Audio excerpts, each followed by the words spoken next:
Two is the majority of the company thinks service is a waste of time, and leadership lets that happen, which is why you have so many siloed construction companies, in particular just MEP in general, that works in a siloed format day after day. And siloed, just for purposes of having clarity, siloed meaning that almost each individual person, let's take project manager, estimator, those admin, all work almost as if they're a separate entity or a separate business within that particular construction company. Very little communication, no company huddles, no company kickoffs, very little communication where, again, everybody works in a siloed type of business model, which is absolutely the norm. Hard to believe.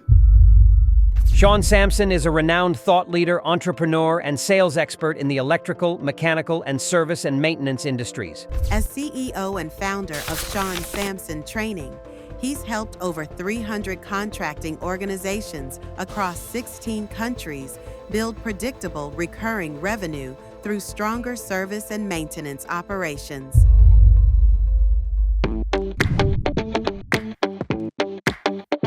Started my career off years ago working for an electrical contractor. My job was to sell service and maintenance agreements, man. I'm not an electrician, don't pretend to be, but I was really good in relationship selling. And I took the time to understand the technical side of electrical contracting. So I was hired to sell multi-year service agreements, and before I knew it, I was blowing my quotas out of the water. Make contractor of the year, always top 1% of the 1%, and started training contractors around the world on how to scale their businesses, how to sell multi-year service agreements, how to develop predictable recurring revenue, increase and negotiated project work. Awesome.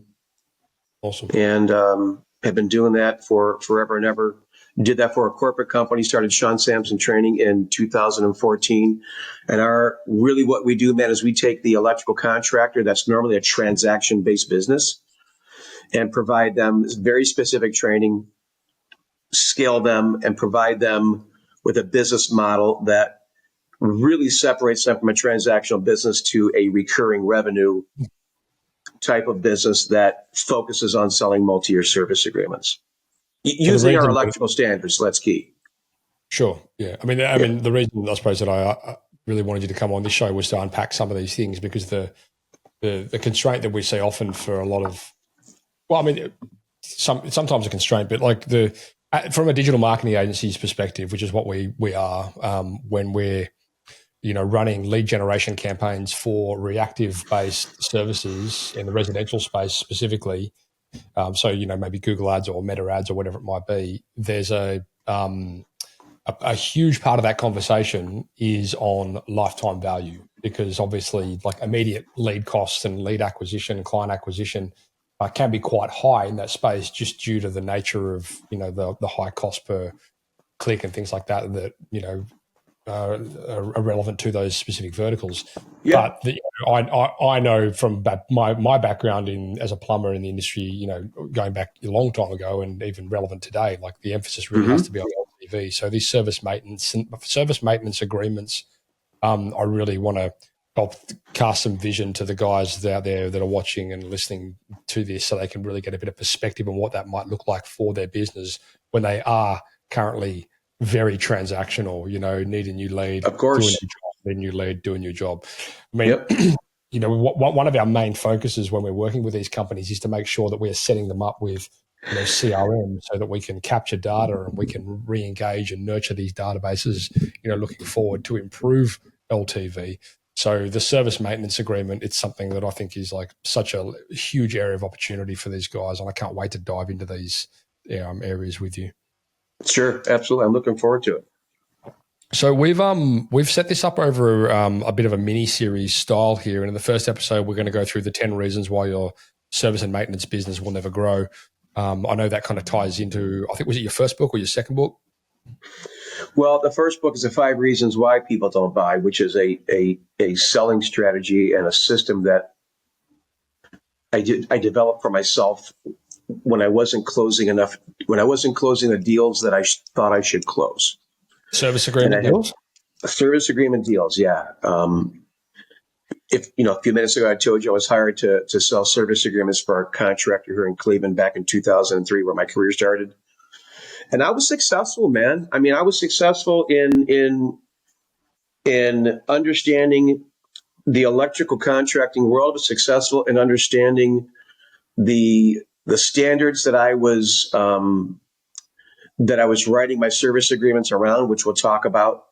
But I wasn't closing the deals that I wanted to close, man, especially with new money. Like, if you get if you get a lead from a project manager or somebody inside your contracting business and they go, hey, I just talked to Matt, go out and see Matt because he's interested in talking about service and maintenance and getting into some type of a multi-year service agreement that protects the switchgear and all these other assets. Go out and talk to Matt. I've been working with him forever. Going out and talking with you is easy because there's already a relationship between you and that project manager. All I got to do is go out, introduce myself. Hey, Bob told me to come out, man. Thanks for seeing me. What's going on? How can I help you? Mm-hmm. Closing those deals are easy because it's a warm lead. Yeah, but closing deals that are, like what I call new money, where you don't know those folks that you're going out to see because you've cold called on them. Hey, Matt, this is Sean Samson. I know we don't know each other, but I'd love to stop in, Wednesday at 1. I just want to introduce myself, talk with you about what we do as a full service contractor, and introduce myself. Can I see you Wednesday at 1? I come see you Wednesday at 1. That's a brand new relationship, man. And I wasn't closing those deals like I wanted to. And, when you don't close enough business, you have to understand the game of sales, especially in contracting, because you need to take a step back and say, if I'm not closing when I want to close and people aren't moving in my direction like I want them to, what are some of the most obvious things I'm missing? And that's when I started putting together those 5 reasons why people don't buy. Cool. So we'll circle back to that one in a minute when we sort of jump into that episode. In episode 2, we're going to be speaking to the benefits of a service and small project sales process. And I have a lot of insight into this as well, because typically the majority of companies that we work with are small project sales based. And so we have a huge emphasis on process and optimizing stages of process, which I think we'll be able to collaborate pretty heavily on. And then in the final episode, we're talking about selling service, multi-year service agreements. And as you mentioned offline, not necessarily only to residential, but also maybe commercial. So that's something that's kind of hasn't really crossed our table yet. But we do have a lot of commercial-based businesses that come to us for marketing-related things that are kind of, whether they know it or not, already in these sort of long-term service agreements. So I think it'd be good to get some formality and insight around those as well. Sure. Cool. So, all right, let's just jump right on into episode 1 here. So you've already touched on a few of these reasons, but maybe we can dive a little bit further into some of these concepts that you mentioned. So are we talking about, we want to get into 5 reasons? You want to get into the 5 reasons why people don't buy? Or you want to get into the 10 reasons that your service business probably isn't going to grow? Yeah, the 10 reasons. Let's do that. Episode 1. Okay. All right. So this is a fun exercise too, because this is something that contractors can help gauge themselves on and really kind of understand where they're at, both internally with their organizational charts and with customers and clients and things like that. So what I'm going to do is I'm going to read some of the excerpts out of the new book, and then we can help, we can build these out together, if that makes sense. So the first one is the reason, one of the reasons why contractors probably aren't going to grow the service and maintenance side, basically, is because the leadership sucks. Leadership takes on the company takes on the mentality and the ways and means of leadership. So whatever leadership does and says and acts, that's exactly what's going to happen to that company. It's exactly how they're going to function. It's exactly how they're going to treat their customers and clients. And there's very little. Go ahead. On that note, when we talk about shitty leadership, are we talking about the natural transition of leadership in the space of what got you to where you are today is not going to get you to where you need to go? A little bit, but there's no there is no plan to train and manage. There's no standard operating procedures in place. Pre-con has no idea what service is doing. Design build has no idea what pre-con's doing. there's very little communication. So very like operational, system orientated, sort of structural stuff you're talking about. Lack thereof. Yeah, exactly. So you're not 100%. Necessarily saying the individual that's the founder and running the business is a complete dead shit. You're just saying maybe they're lacking the processes to support the business where it's going. That's a different thing because, and by the way, there's also a difference between leadership and management, bro. Right? Sure. Leadership has the vision and the wherewithal to see where they want their company to go. It's management's job to carry out those procedures and policies and that vision and that mission and make it happen. And if I don't have a leadership team that is willing to do that or has that vision, everything falls apart after that. So especially on the service and maintenance side, man, if you look at the margins on service and maintenance associated with just regular construction margins, you know the drill.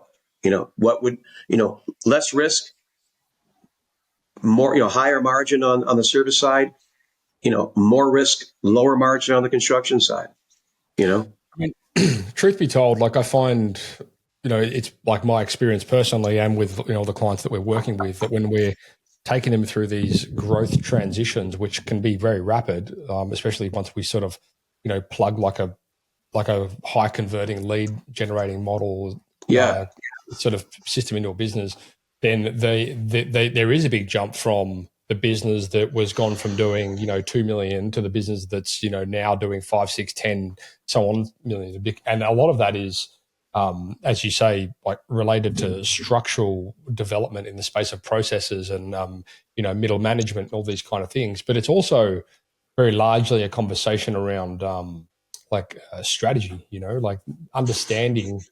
And I think this is where we see so many businesses falling over. They just don't have, and the reason that we do this is the first part of any single client that we bring on and work with, and I'm sure you're exactly the same. We absolutely sit down and say to them, right, we need to know what the goalposts look like here. Like what is the target, so we can reverse engineer some milestones to get you there. Because without that, you're kind of shooting in the dark.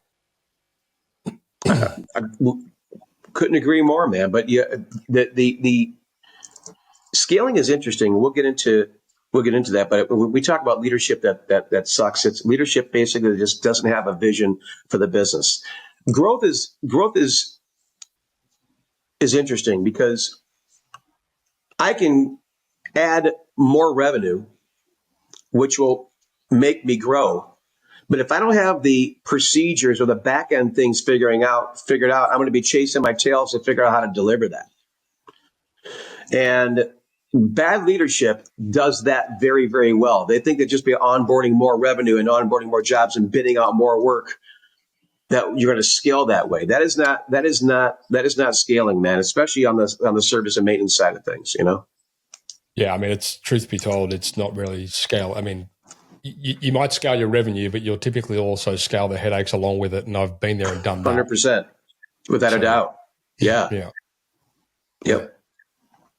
2 is the majority of the company thinks service is a waste of time, and leadership lets that happen, which is why you have so many siloed construction companies, in particular, just MEP in general, that works in a siloed format day after day. And silo, just for purposes of having clarity, siloed meaning that almost each individual person, let's take project manager, estimator, those, admin, all work almost as if they're a separate entity or a separate business within that particular construction company. Very little communication, no company huddles, no company kickoffs, very little communication, where again, everybody works in a siloed type of business model, which is absolutely the norm. Hard to believe. Really? Yeah. Yeah. I mean, I just keep hearing like processes. Like these also sound like development processes that need to evolve with a business that's growing, or within any business really. It's interesting you say that though. Sure. Well, look, it's It's a different mentality from residential contractors to commercial industrial contractors. And is the main difference in that space the emphasis on providing a good service as opposed to like customer service, as opposed to obviously you have to 100%. do your job, right? 100%, yeah. So Yeah. even if you have a commercial industrial contractor that runs a service and maintenance side of their business, you would think that, the thought process there is to be as customer centric as you can. But they don't have that. Most of the commercial industrial contractors on the service and maintenance side don't have that figured out. The residential contractors do, because they're dealing with more face-to-face husband, wife, direct homeowner type of situations, to where they have to have the right teams in place, the right technicians in place, the right policy and procedure in place. And that just isn't the case on the service and maintenance side for commercial industrial contractors. Yeah, that's right. And we see that all the time when businesses are sort of coming out of that, like, commercial sector where they want to have more control, and they want to be, they don't want to be subject to the terms of a property management's payment, schedule, or builders, even, like, whatever it is. They want to take control of that, which is fine. But then that dynamic with going from B to B, even if it's a residential, like even if it's service based, if it's maintenance based, like commercial maintenance and residential maintenance, you've got to have the right guys out there on that job, or you've got to at least train them when they're coming out of commercial into residential, because they do need to be nice and friendly, and they have to talk, and they have to look presentable, and they can't rock up with a cigarette in one hand and a coffee in the other. And they've got to, because the emphasis is going to be on, okay, well, we want to get back in this house at some point, so we don't want to be, like that. That's a very different paradigm shift. It is, and for some reason, commercial industrial contractors think they can get away with that, and they think it, because they typically do, right? Well, they'll get away with it because they're not worried about the follow-up. Does that make sense? Yeah. They're worried about that single transaction, figuring out how to get you back online. You call me at 2:00 in the morning. I'm going to go out and solve your problem. But there really isn't any follow-up or figuring out, hey, Matt, since I fixed X, Y, and Z for you, have you thought about a service agreement? Have you thought about getting into more of a predictable type of agreement, to where, we're being proactive looking at these things rather than reactive looking at these things? There really isn't the thought process. They want to get out, they want to fix it, and they want to split. Same thing with, regular bills, I mean, if the first thing that a contractor wants to do is they want to get in, make sure they've have put together the right hours for the job, and they want to get out. Most contractors want to get out. The majority of contractors should not think about that. They should think about, how do I stay in? That's what they should be thinking about. In your experience, does that come down to like incentives? In what way? Like if you've got contractors that are incentivized to look for more problems and spend more time on site, as opposed to get out of there and get to the next job. Yeah, now you're talking about the way that we train the technicians at electrical contractors, and that is to really kind of be a preferred source for them while they're on site, and to recognize other opportunities, not just the opportunity or the thing that you're there to fix and make good, Yeah, because I mean, my experience when working in commercial, maintenance, even sort of project, when you get called out to clear a blocked drain or fix a instantaneous hot water heater or whatever it is, you're not going to go, while I'm here, shall I go and check your the flexible hoses under your basins? Like, that's never part of the conversation. Like, it's always just get out there and do the thing and then get out, because no one's there to even sign it off half the time. You're not even like talking to anyone. You're just there to do the thing and leave, Well, leadership lets that happen, man. Right. Management lets that happen, I would say that most of the folks and there's some really great, service GMs out there that we've worked with over the years, but the majority of this, even the service general managers, don't have process and planning in place for their current service truck drivers or their current technicians to say, hey, look, when you get out there and fix X, Y, and Z for ABC Manufacturing, ask them, is there anything else you need? Anything else I can do for you? Experiencing anything else in the other parts of your business? If I'm on site here, how can I help you? So nobody's trained to look. We call those pull-through opportunities. Nobody's trained to look for pull-through opportunities when they're going out for a simple service call, man. That's not, or even understand what the handoff is from a perspective. If I'm going to fix this problem for you, can I have Matt give you a call because he's in charge of our multi-year service agreements and our electrical testing part portion? This wouldn't have happened if you guys would have had a service agreement in place. Can I have Matt give you a call? That's just not a part of the conversation, dude. Yeah. Just isn't part of the DNA or the ecosystem of that contractor. Yeah, and I unfortunately. I mean, and truth be told, it's probably only because you don't know what you don't know, right? Like, I mean, even from the leadership perspective, like if these, I mean, the reason we do these podcasts is to give people some perspective on things they don't know about. Like people will be sitting there maybe watching this, going, "Oh, actually, that's a good idea. We probably could do that with ABC company or whatever." They probably more than willing to do that. Yeah.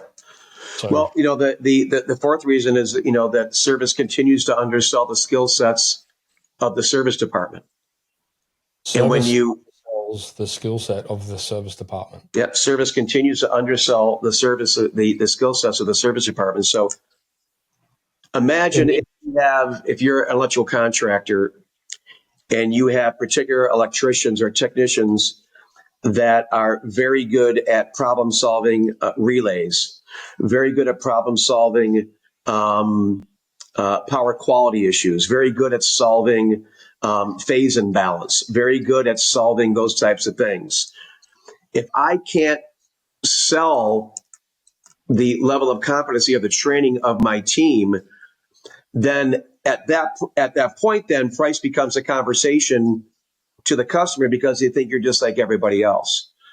So that's another reason why it's very difficult for contractors to build out the service and maintenance side of their business, is because the service side, again, continues to undersell and undereducate their current customer base as to what makes them, what would make them the preferred source from a contractor perspective.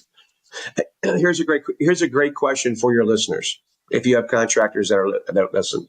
So if I'm a contractor and I go into one of the best clients that I have, and I sit down with that client and I go, "Hey, Matt, I know we've been working with each other for the last 5 years." And they go, "Yeah, Sean, it's been great."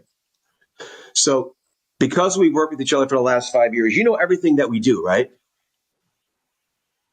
I mean, from top to bottom, everything we do, how we do it, why we do it. You understand our skill sets. You understand our niche. You understand some of the training that we've given our technicians. So I don't have to tell you what that is. You know all that, right? And you know what your answer is going to be?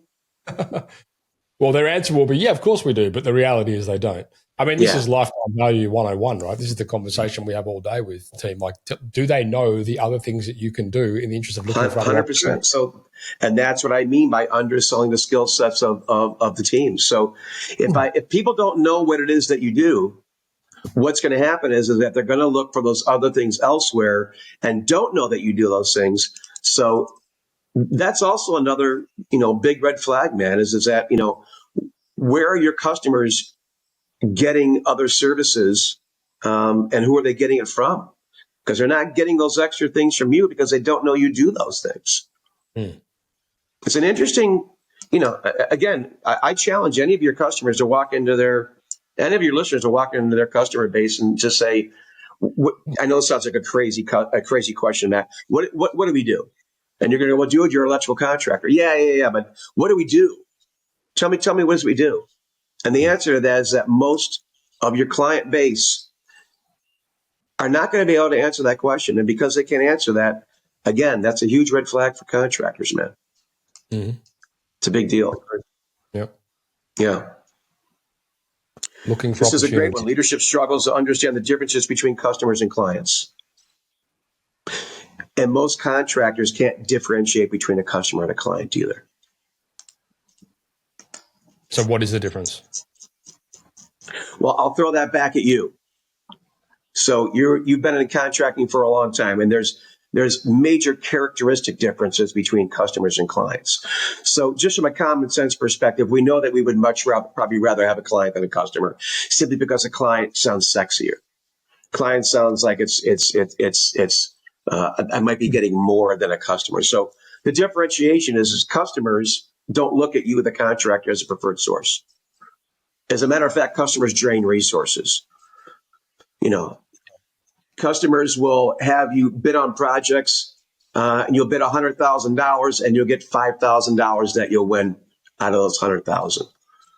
Decision makers are tough to get to. It's always a multi-bid situation. It's always a price conversation. Clients do the opposite, dude. Clients really could care less. The majority of the time could care less what the price is. They want you there. They want the service. They want the project done. They know you're going to do it right. They're great payers. They pay on time. There's think of the opposite of what a customer is. That's what a client is. The problem is that most contractors never take the time to drop bad customers and take the time to go after the clients that will make their life a lot easier, because it's okay to fire people, especially in contracting. But contractors would rather just have the transaction and would rather go after the customer and keep the politics of that customer rather than go after that client, which is really where your margins are, So tell me if I'm wrong, if I'm off track here, but a customer might be someone who's signed up. A client might be someone who's signed up to a service agreement, whereas a customer might be someone that calls you because their taps are dripping. Yeah, I certainly think that you would put them into more of a client type of bucket, without a doubt. Yeah. And by the way, just because you win a lot of business with somebody doesn't make them a client either. Just because they're the highest revenue part of your revenue, and they make up the largest part of your revenue, doesn't make them a client either. So what makes them a client? Well, what makes them a client are all those particulars that we just talked about. What makes them a client is they look at you as a preferred source. They're not worried about pricing things out. They're not worried about going to 2 or 3 or 4 other contractors and getting pricing. What makes them a client is they give you the go-ahead on 99% of everything that you put out there. What makes them a client is I send you an invoice, and it's a 30-day net, but I get paid in a week, right? Client is somebody that uses other parts of your contracting business, not just the parts that you and I do together. That makes sense? Okay. So any smart contractor, and really any business, doesn't really have to be contracting. Of course, you'd want to go ahead and develop a customer into a client. That's the objective, is how do I take that relationship and go from here and elevate that relationship and make it this client base. A client for me, I'll give you a perfect example. Client for me, I had a client, his name was Steve, and he managed a property management company in Cleveland. Client is also obviously relationship driven, and this is a great example. For Steve, I knew Steve hated his wife. I knew that he was tired of paying tuition for his kids in school. He was a chain smoker, and he was an alcoholic. He was tired of didn't really dig his job, but he needed to make income, so he had to stay where he was at. I mean, if I know those intimate parts of people, that's also what makes him a client. And if I know those things about you, you're not going to search out other contractors or other folks to do other things. You're going to use me because we have a relationship to where you felt comfortable enough to share those things with me on a human level. And that's really where contractors need to be. And it's not possible. It's really where they need to be with as many of those customers that they have, to turn those customers into clients, man. It really is. It really is an interesting. Here's another definition of client. It's Christmas Eve. And it's about 8:00. And who are you texting at 8:00 to wish them a Merry Christmas? Right. That's a client, dude. Flip-flop that. It's 8:00 on Christmas Eve. Who are you getting a text from from your client base, where they're going, Matt, it's been a great year, dude. Couldn't do these things with you. Enjoy your family, and I hope that Santa Claus brings you a ton of shit. By the way, That's my a client. drains are blocked. Be here in 5 minutes. What's that? By the way, my drains are blocked. Be here in 5 minutes. Exactly right. So that's, you have to think of a client like that, man. Who are you texting on Christmas Eve and who's texting you on Christmas Eve? Because those are real clients, man. Those people aren't going anywhere else, dude. They're not going anywhere. If somebody's thinking about you on days like that, they're not going anywhere else. And those are good gauges, man. I mean, anybody that's going to listen to this podcast, you got to be open and honest with yourself, man. When was the last time you got a text on Thanksgiving? If you're in the States, right? So those relationships matter, man. If you're not getting those types of texts and that type of communication, it's just a customer, dude. Hate to give everybody the bad news. Sure. That makes sense? Yeah. Yeah. Here's a great, you're still thinking like a transactional business. Upon completion of every service call, there's no standard operating procedure or back-end policy to put in place to upsell that customer into a service agreement. It's even service calls are transactional. Sure. Right? Yeah, that's a big one for sure. That's what I'm looking forward to unpacking in that other episode. Yeah. Yeah. We have clients, dude, that will go, hey, we're doing 25 million in service, or just one the other day from Boston, Massachusetts, 35 million in service. And they were all excited about doing 35 million in service. Zero recurring revenue and zero service agreements out of 35 million in service. How is that even a thing? That's crazy. Right? So I can't get excited about 35 mil. I'm happy for you that you're doing it and you're probably getting good margin out of it, but you can't expect me to get excited for 35 mil when it's all transactional and there's no back end processes to take that 35 million and to take 5%, 10% of that, 12% of that and turn that into recurring revenue. I can't get excited about that. Sorry. Yeah, I'm with you. It does become a little frustrating, man, because probably guys like you and I have a very high level and a high passion for wanting contractors to do things the right way, man, and to create, really nice options for these folks. But I mean, I just consistently see so much opportunity with that. That's the thing. I mean, there's the obvious verticals which lend themselves to scheduled maintenance. Your lawn care. Yeah, I mean, especially here, right? Like year round, you're out there once a month mowing lawns. Easy. That's a layup.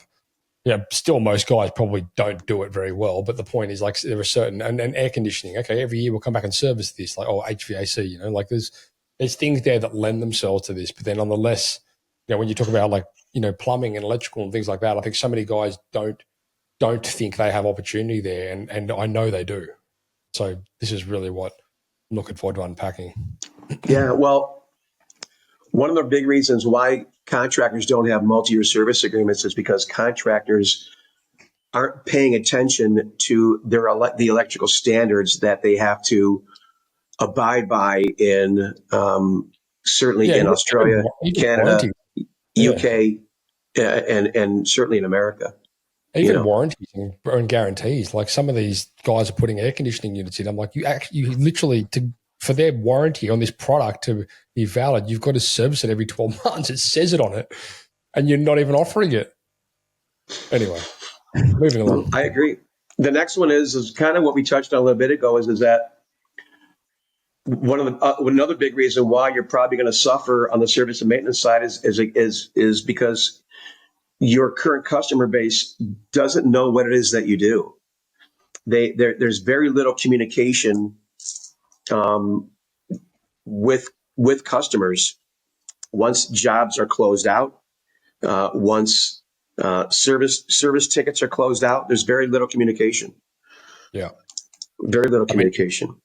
The key, in my experience, to like building strong lifetime value is useful, relevant, frequent communication, not selling them shit all the time, just being useful and relevant, and we live in this world today, especially from the perspective of marketing, where like there's a lot of noise out there.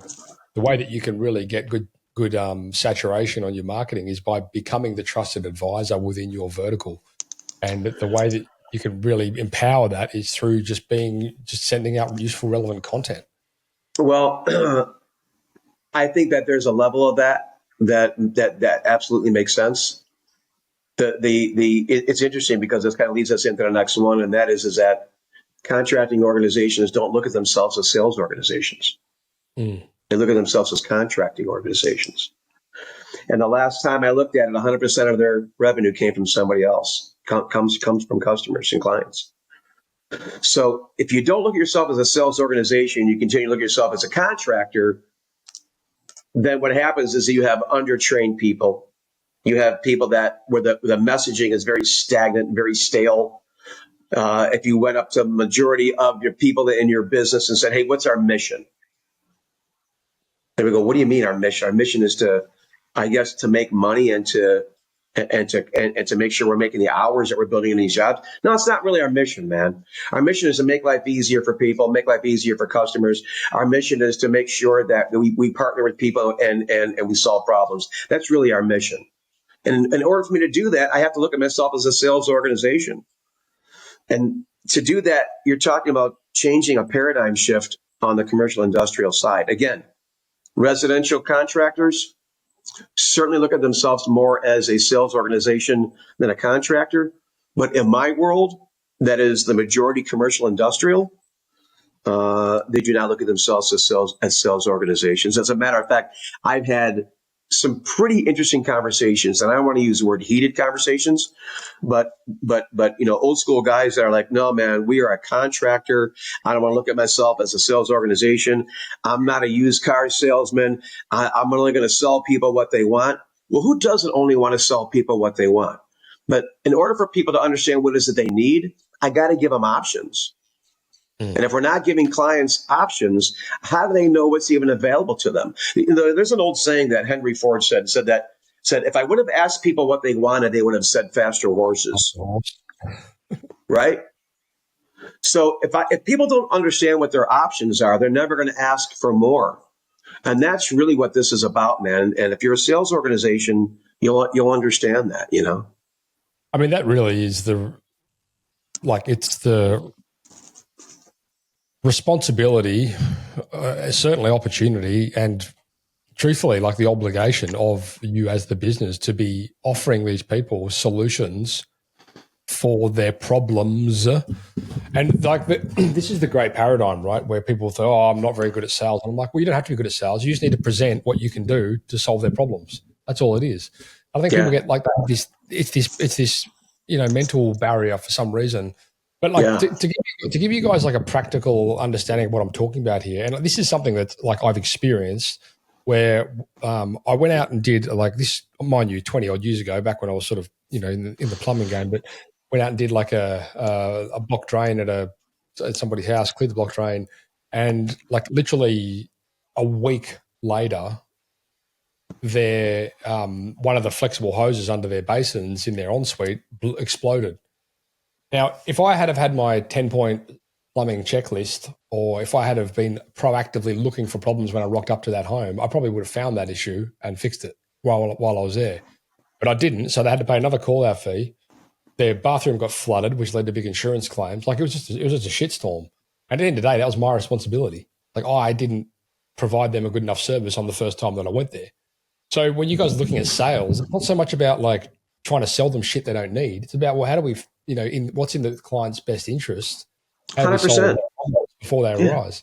Sure. The sale might be the end result, but really what we're talking about is that what options am I able to give people so that they can look at me as a preferred source, and they know that I'm not just trying to upsell them on just anything. I really am being empathetic and being very very strategic in the way that I want to help these folks. And I think that that's one of the things that contractors, unfortunately, just can't come to grip with it. And they just can't look at themselves as a sales organization, which all boils down to training too, dude. Sure. Right? 100%. You know, if I have an untrained team, you know, I put out a post the other day, said, anytime you miss an opportunity to train your team or yourself, that lack of training shows up somewhere, and it's usually in front of the customer. And that's what we're talking about here. We're talking about untrained people, whether I have an untrained tech, an untrained sales manager, an untrained GM. You know, I mean, where do you think that stuff's going to show up? It's going to show up on your profit and loss. That's where it's going to show up at, man. That's exactly where it's going to show up at. Yeah, and I think it's very easy as well. I say this all the time, where we have this tendency to blame team members for not doing something that we haven't trained and equipped them to know how to do properly. You know, like you see it all the time. Oh, we hired this apprentice. He was shit. We fired him. We go, why? What was he? What didn't he do right? Oh, we didn't put the hot water heater in properly. Like didn't put it in the way that you trained him. Oh no, we didn't train him. Like, what is he, a fucking mind reader? Yeah, and what'd you expect them to do? Yeah, exactly. Right. See it all the time. And of course, it's easy for our egos to blame someone else and fire them. But the reality is, it's almost always our fault. Yeah. Yeah.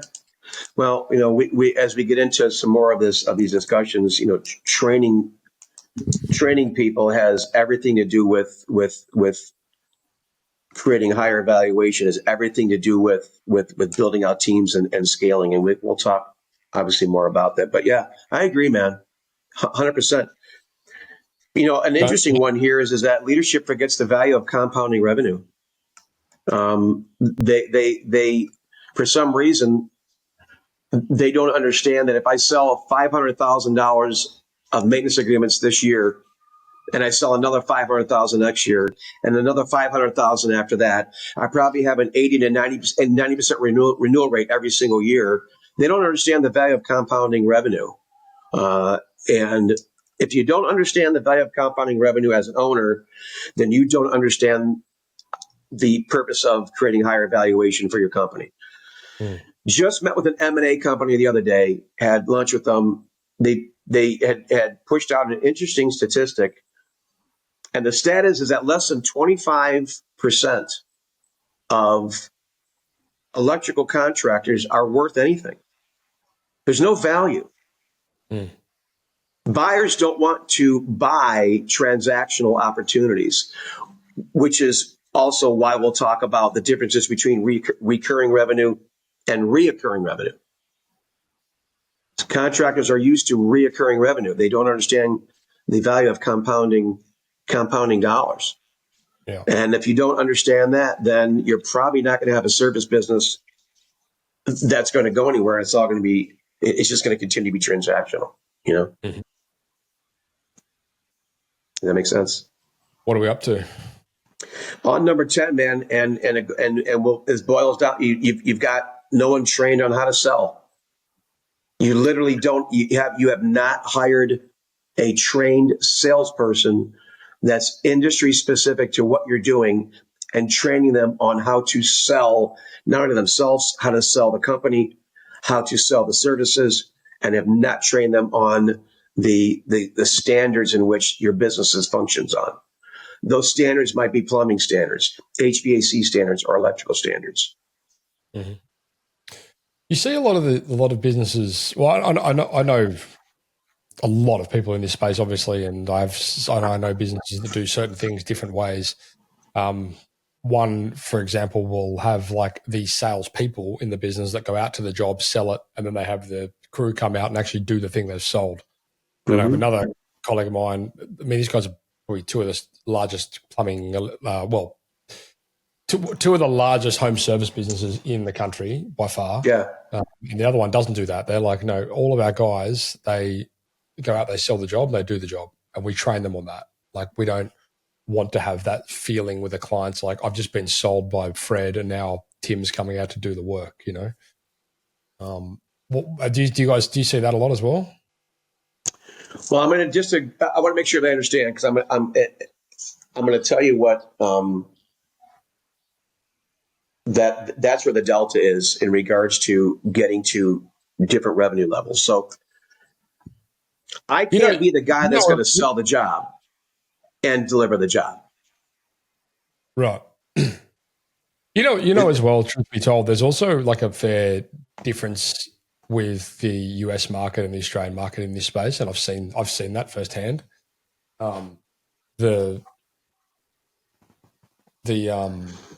know what you're saying though. Like, yes, to have someone who can't sell the job and do the job. I mean, this client of mine has one of the biggest. It has probably the biggest plumbing, electrical, HVAC home service business in the country. Sort of shooting towards 100 million, and they train their techs to go out there, sell it, and do the install. Like residential stuff, like hot water heaters, block drains, whatever it might be. Yep. Yeah, much different on the commercial industrial side. Sure. But I would even argue the point of, if I am a tech and I'm going to sell the job, that means I have to go out and I need to perform whatever scope of work that I put together. So that takes me out of the field to go and sell more work for a day or 2 days. Then what happens? So how much would I have more customer face time if I sold the job and handed it off to my technicians? Or would I have more customer face time if I sold the job and did the job? Sure, but what if all your technicians could sell? But that's not the point. We know, as a matter of fact, technicians are the best salespeople. Right. 100%. So they're why technical, couldn't they're very good with people, and they understand the industry. So why couldn't they sell it and do the job and have a team of them doing that?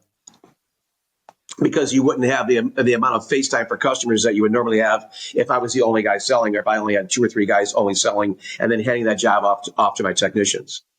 So if I sell you a job, just quick clarity, if I sell you the job and it's a 1 or a 2 day job, now I'm down to 3 days a week or 2 days now that I only have time to pick up new business. No, I get that. So I mean, yeah, okay. So we're sort of blurring the line with like projects versus jobs, I guess. Whereas like a job would be something that's more, couple of hours sort of thing. Whereas projects is sort of more like you say, 1 day, 2 day and beyond. Well, even if I'm going in to put a water heater in or do a couple of things, 3 or 4 hours, are you going to pay me for the rest of the day, or do I have to go to another gig?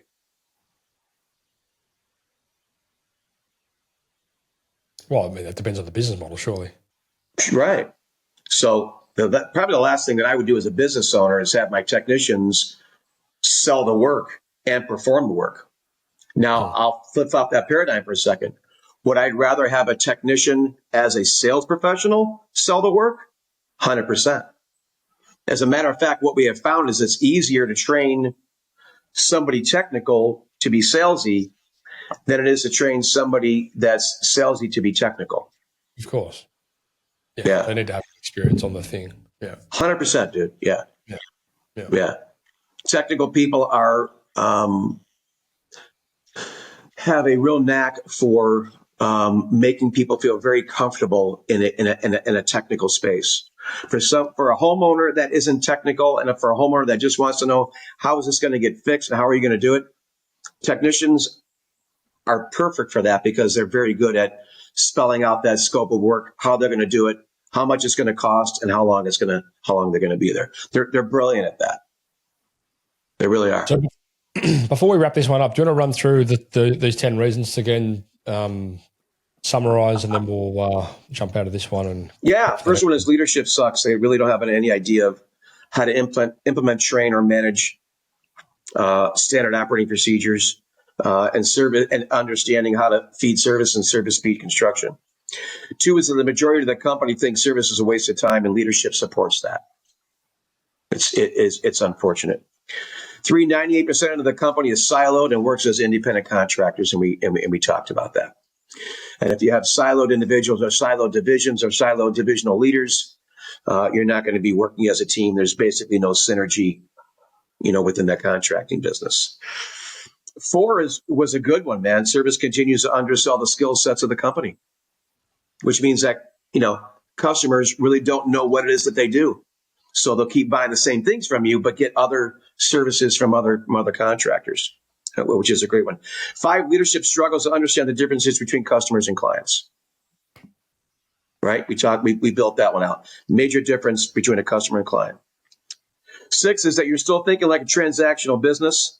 And there is almost little to no follow-up on service calls and back-end policy and procedure on how to follow up with that customer after solving their problems. Next one is both your customers and clients and those particular prospects within your market. Honestly, I have no idea really what it is that you do, which is what we built out. I went into my customer's office today and said, hey, Matt, I know we've been working with each other for 5 years, but what exactly do we do? What kind of answer would you get from that? And I think it's a very fair answer. Certainly, it's a very fair question. Your contracting business hasn't come to grips with the fact that they're a sales organization. The last two, leadership forgets the importance of compounding revenue. And 5, they haven't trained anybody to sell that contracting business as a full service contractor. Yeah. Nice. Awesome. All right. Well, we're going to come back with the second episode. We're going to be talking about benefits of a service and small project sales process. Pretty excited about that one.